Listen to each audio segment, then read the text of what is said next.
about planets being different as well. Like, you guys have seen Star Wars, right? Like, some of the planets are really different. So, the pink elephant planet that they come from has 3 moons, which they've named. These are the 3 moons. Okay, but anyway, going back. So you can just imagine, if you imagine a strange character, and sort of imagine what kind of place would that character live in. So in the second volume, basically the game that I show you, their job is to try and find these poachers that are hunting elephants and stop them. So one of the places where poaching is a big issue is in Laos. Has anyone heard of Laos before now? Yeah? Yeah. It's right under China. Laos, translated in their native tongue, the actual title of the country, that name means land of a million elephants. And they used to have millions of elephants. I think in the 1900s there were about 5 million elephants. And now here they only have 1,000. And in China, which is the 3rd biggest country in the world, they only have 300 elephants. So, and some people think that, don't worry, that's my reaction when I read about it, I freaked out. Some people think that in 100 years we might not even have elephants anymore. So if you can imagine, like, your grandkids might be like, what's an elephant? I've never heard of that. It's really frightening. We have to do something about it. So this is Laos, sort of what it looks like. There are a lot of mountains, beautiful jungles. So basically their job is they snuck out. And this is ultimate. So they're like sneaking out of your house or sneaking out to another country. But they're going through the woods and they're trying to find the elephants to try and stop them. So, and we put together a little trailer. If you can go to the Pink Elephant website.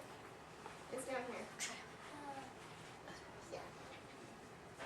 If you go to the homepage. This is the Pink Elephant homepage, which you can visit, but it's kind of quiet, so do listen to it. Deep in the jungles of Asia, something is happening.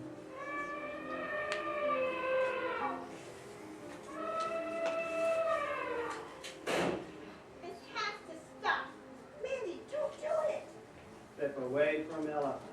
Mandy, Christy, and the gang are back, and this time they have to stop more than just the local bullies. Elephants are famishing, and if we don't stop it, elephants will be gone forever. We've got to do something, and fast. Fortunately, Pink Elephant has a plan. That's what they catch. I'm going to teach you how to use the break in between. Humans have never done it before, but Mandy, Christy, Marianne, and Peter have to give it their best shot if they want to save the elephants they love. Here goes. Let's do this. The Adventures of Pink Elephant, Volume 2, The Land of a Million Elephants, now available at Amazon.com. It's our duty. Elephants are counting on us.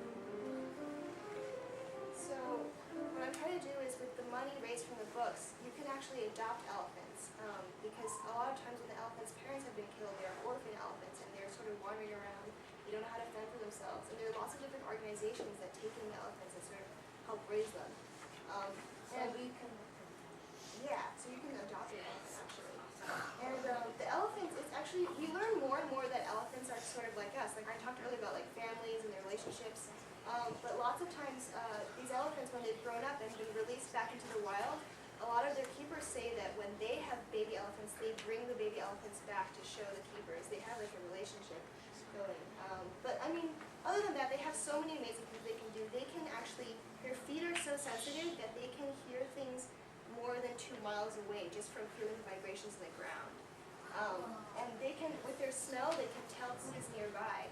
So imagine if you were at home and you wanted to know where everyone was, and you could just like figure out where they were exactly from their smell. But elephants can have all these different things in them. So they're really amazing animals, and I love them a lot. And I think it's something we should try to work on, is trying to help the elephants. So that's why I had these 2 books made. But does anyone have any questions about elephants or writing? Or Yeah. Why do you have that pink elephant? oh, so I designed this pink elephant because I sort of imagined him to be a cute size pink. This pink elephant actually, one of his powers is he can change different sizes. So, which would be, he didn't figure this out till later because originally it was a big problem. Can you imagine like having an elephant wandering around and like accidentally smashing your mom's car or whatever? So they had all these problems, but he figured out how to shrink down to this tiny size so that they could bring him around and pretend he was a stuffed animal and no one would notice that he was a real elephant. Although he kind of freaked some people out sometimes when he started talking. But anyway, so that's sort of why I have this. And that's also one of the things you can buy too, and the money goes towards helping elephants. Yeah. Why did you want him to be pink?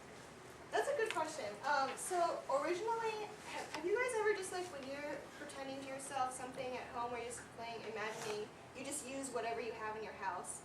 Like, I used to pretend I was a Jedi, and I'd get like, you know those wrapping paper rolls? Yeah. The cardboard tubes, I used to pretend those were my lightsabers. So you just use whatever is around your house, but when my sister was small, she had lots of worries about like being bullied at school, or like that her teacher wouldn't like her, things like that. And so I looked around, and we had a huge stuffed pink elephant there. And I was like, oh, we're gonna have the story about Pink Elephant. I made it up in my head, and I was like, Pink Elephant's with you, he's like helping you out, and things like that. And so I sort of started using the story with Pink Elephant, and it just stuck with me. Yeah. Where would you live if you had a pet elephant? Well, definitely not here, right? Actually, when you're adopting the elephant, they have to stay in Africa where they are, because there's not enough space here for them. But what happens is they'll send you news about, so you can choose the elephant you want to adopt, and then they'll be like, say you adopted like John the elephant, and they'd be like, John today had his first like vitamin shot, and then you can have like a picture, or today John like made friends with this other elephant, and they'll send you news updates, so you can sort of, it's almost like being with them even though they can't stay here. Yeah. So you published this book? Yeah.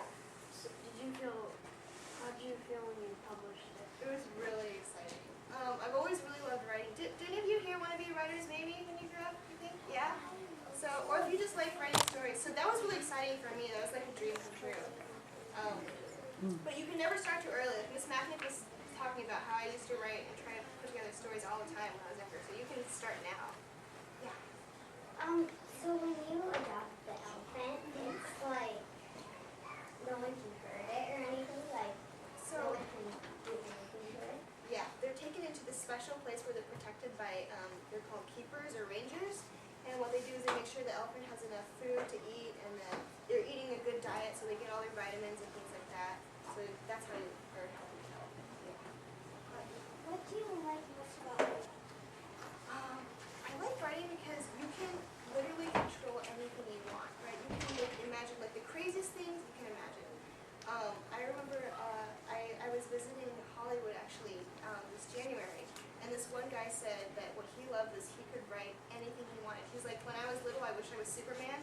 He writes, do you guys watch Smallville or have heard of Smallville? Yes. It's about Superman, right? So he's one of the writers for it. He was like, when I was a little kid, I used to dream of being Superman. I was like, I can't be Superman. But now I can write about Superman. It can do anything that I imagine. So that's what I love most about writing. Anything you want to imagine can be true. Yeah. Oh, I just have those. This is fun because sometimes have you ever had just like ideas for stories or things that you want to write down? But there's like you're like out like in the grocery store or somewhere and you don't have something to write down. So I got a little notebook so I can write down little ideas that I have for stories. And then later on when I'm thinking when I need an idea, I can sort of flip through and go, oh, that's a good idea. I'll put that in here. So yeah. So when you adopt it, you don't actually get to keep it. You just get to see pictures of it. Well, I mean, if you really wanted to, you could go all the way over there and visit them, but it's pretty far because they're usually in Africa or someplace.